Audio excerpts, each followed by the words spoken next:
Hi అండి, ఎలా ఉన్నారు అందరూ? Welcome back to Lalitha's kitchen. ఈరోజు మన వీడియో స్పెషల్ వచ్చేసి ఒంటికి ఎంతో చలువ చేసి పెసరపప్పు చారు ఎలా చేయాలో చూపిస్తాను. వచ్చేసండి, అది కూడా నా స్టైల్లో.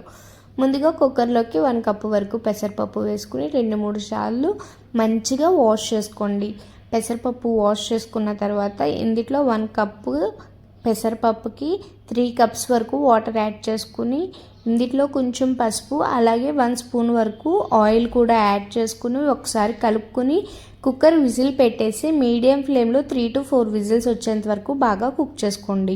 కుక్కర్లో నుంచి ప్రెషర్ మొత్తం పోయిన తర్వాత ఓపెన్ చేసి చూస్తే మన పెసరపప్పు అనేది చూసారా ఎంత చక్కగా కుక్ అయిందో. ఇప్పుడు ఒకసారి గరిటెతోటి కానీ లేదంటే పప్పు గుత్తు లేదు అంటే మేషర్ తోటి ఒక్కసారి మెదుపుకుంటే సాఫ్ట్గా అయిపోతుంది. పప్పు అనేది ఇలా సాఫ్ట్గా చేసుకున్న తర్వాత ఇందులో ఒక 1/2 లీటర్ వరకు వాటర్ అనేది యాడ్ చేసుకోండి. గ్లాస్ కొలతలతో అయితే 1.5 గ్లాస్ వరకు వాటర్ అనేది యాడ్ చేసుకుని ఇందులో పొడవుగా కట్ చేసి పెట్టుకున్న ఒక ఉల్లిపాయ అలాగే ఒక చిన్న టొమాటో అలాగే 5-6 పచ్చిమిర్చి, మీ దగ్గర ఉంటే బెండకాయ ముక్కలు లేదంటే ములక్కాడ ముక్కలు వేసుకుని ఇందులోనే మీ రుచి తగినంత ఉప్పు అలాగే కారం కూడా యాడ్ చేసుకుని ఒక్కసారి కలుపుకుని స్టవ్ మీద పెట్టేసి ములక్కాడ అనేది సాఫ్ట్గా కుక్ అయ్యేంత వరకు కుక్ చేసుకోండి. నేను ఇక్కడ బెండకాయ యాడ్ చేయలేదు, ములక్కాడ యాడ్ చేసుకున్నాను. ములక్కాడ సాఫ్ట్గా అయ్యేంత వరకు బాగా మరిగించుకోండి. పప్పుచారు ఇలా మరిగిన తర్వాత ములక్కాడ సాఫ్ట్గా అయిన తర్వాత మరొక గిన్నె తీసుకుని అందులో ఆయిల్ వేసి ఆయిల్ బాగా హీట్ అయిన తర్వాత తాలింపు పెట్టుకోవాలి.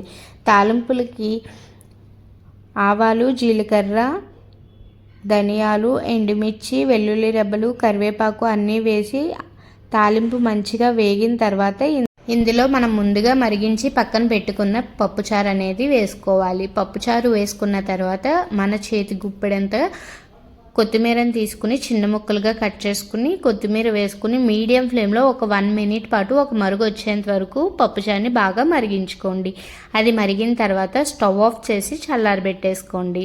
మీరు ఈ వీడియోలో చూస్తే నేను ఎటువంటి చింతపండు అనేది ఈ పప్పుచారులో వేయలేదండి. పెసరపప్పు చారులో నిమ్మకాయ రసం పిండుకుని తింటేనే బాగుంటుంది.